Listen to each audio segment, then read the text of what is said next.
Hey everyone, here's just one more example of what happens when you incentivize dependence. If you're a parent, you already know what I'm talking about. For the rest of you, I'm pretty sure this will resonate with you as well. Headline out of CBC News, Toronto, Autoworkers at GM's Oshawa plant ask feds for more than $1 billion to build electric vehicles. Plant could build electric vehicles for government agencies, workers group proposes. It's been reported by Nick Boisvert, September 21st, 2019. I'm sure just by the headline alone, you're starting to understand where I'm going with this, right? Workers at the General Motors Oshawa assembly plant are calling on the federal government to fund a project that would transform the site into a publicly owned electric vehicle factory. The group, called Green Jobs Oshawa, revealed details of the plan at a public forum on Thursday evening. What could make more sense than a government stepping in and saying, we will ensure that we will keep jobs here, that we develop the technology here, and that we build the vehicles of the future here, said Tony Lee, a chairperson with Unifor Local 222. Anyways, folks, I can't go any further without actually responding. I mean, once again, so what happened, right? The precedent was set in terms of bailing out these mega corporations, these billions and billions of dollars of worth is what these corporations are worth. But once again, they fail in their business model. They don't do things properly, right? And they've shown to be abstract failures. And what's happened in the past, the precedent that was set in the past was people clamored for government to step in and bail them out. Well, like I say, just like you as a parent, if your kids, if you give your kids an allowance, let's say, right, and they just go out and keep squandering it on candy, right, not saving it for a rainy day or doing anything constructive with it, if they just, like I say, they're just going out, fatting themselves up, or doing something that's destructive as in terms of spending on candy, well, I mean, who have you really helped if you just keep doling out the cash? First of all, you're not helping your own bottom line. That's a certainty. Second of all, you're definitely not helping that kid. First of all, once again, they're just squandering that money again. So that's a destruction of all that you've worked for. And as another direct consequence of that, now your kid's going to get fatter, less responsible, more entitled, and fully understanding that all they need to do is manipulate you or use guilt at the end of the day. It's like your kid coming and saying, oh, if I don't get a piece of candy, I'm going to go into withdrawal. Well, that's what these GM people are dealing with today. Now they're like, hey, or they'll just come up with an excuse. Well, because, I mean, think about it. GM was bailed out to the tune of billions of dollars, thrust and forced upon us, the taxpayers. We didn't choose to bail them out. The government chose to force us to bail them out.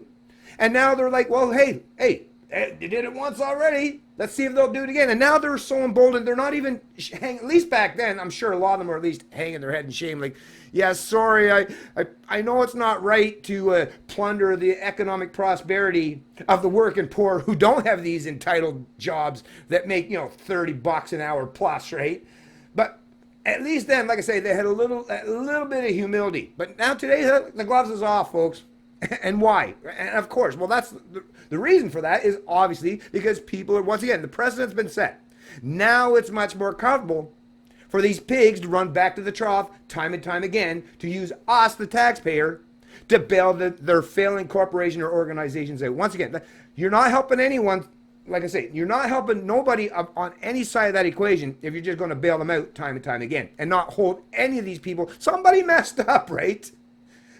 Why look to the taxpayers once again to prop up this corporation when in reality what needs to happen is these corporations need to be shown at least once and for all that, now listen, if you can't make it on your own dime with those billions of dollars of profit that you garner every year, if you can't figure this stuff out without using the taxpayer as the backstop, well, then apparently your business is failing. And I mean, let's just pull the Band-Aid off now and be done with it.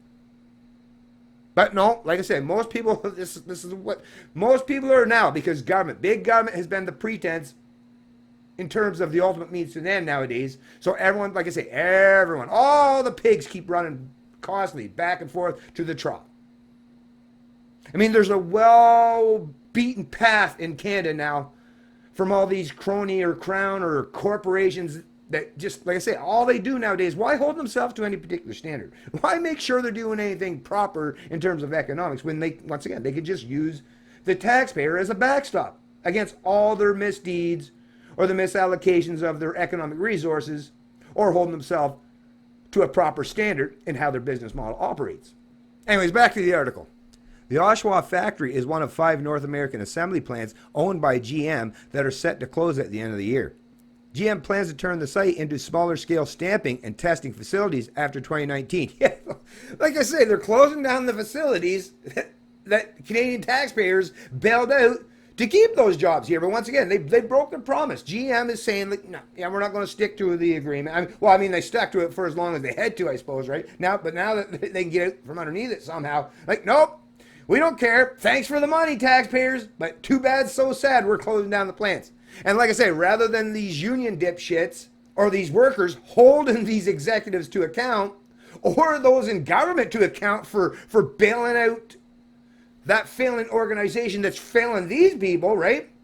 Rather than them pivoting away from these authoritarian regimes in terms of governments that have failed them in the past, or their corporate overlords that too have failed them in the past. Well, once again, they just keep running back to that same trough, repeating the same mistake over and over again.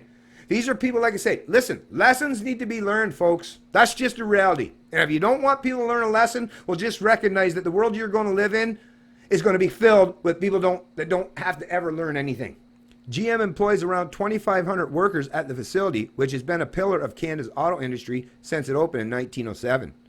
It would mean the world to me if we could get this to come to fruition, said Rebecca Keach, who works as an assembler. I bet it would. The proposal to preserve auto manufacturing in Oshawa calls for a federal investment of $1.4 billion to $1.9 billion to transform the existing facility into a plant that would produce electric vehicles for government agencies such as Canada Post. I gotta say, it's not even that, it's just this, like, pure communism. These people are socialist communists, like whatever you want to call them, right? 2 peas in a pod, right? I mean, that's what these people represent. Is once again turning and pivoting towards government, the gun in the room, as the means to the end.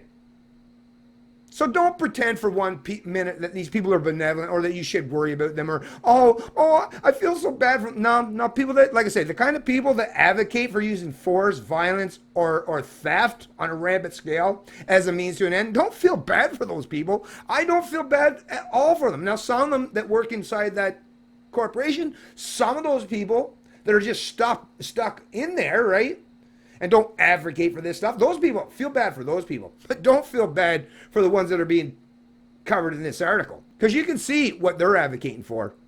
They're advocating for millions of Canadians to be enslaved economically by way of forced wealth and income redistribution to bail out that failing corporation once again. That's what they're doing. That's reality. That's the truth. That's the cold, hard truth, whether some people want to accept it or not. Anyways, folks, I'll place a link to this article in the description of the video below, and I'll see you in the next video. It's Canadian Libertarian, and I love liberty.